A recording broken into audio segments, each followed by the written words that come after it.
Hello everyone! In this video I will explain the basic organizational methodologies for project management of a startup company that develops video games. First, let's start with an overview of organization. Of course, we have to choose a project management software, which is very important for managing activities, goals and team members in all functions of the organization. In this case, we choose Trello because of its simplicity and speed. We then needed a communication tool that will help team members collaborate more easily and quickly. For this purpose, we choose Slack. And then a DMS document management system software to manage all the documents in the files used in the organizational processes.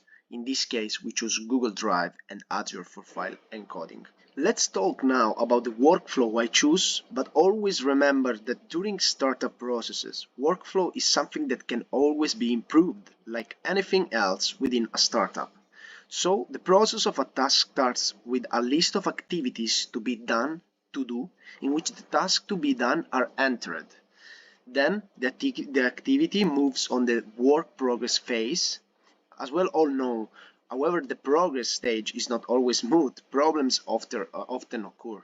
For these reasons, tasks at this stage can be moved to the pending task list. This is a list used for tasks that are awaiting input and cannot proceed without the information.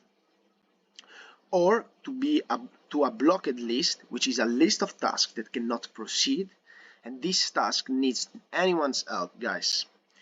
Once the task is completed, you can move completion phase where all the completed tasks go. Finally, let's take a look at an example of the usual general work in the Trello dashboard. First of all, everything within a company starts with some projects. In this case, we choose the Student Inc. project. So, in relation to this project in Trello, we will create several macro activities, which in Trello are called cards. And within these cards, we plan to have different activities to achieve the purpose of the card, as you can see from here. So, this is all for me. Thank you for the attention.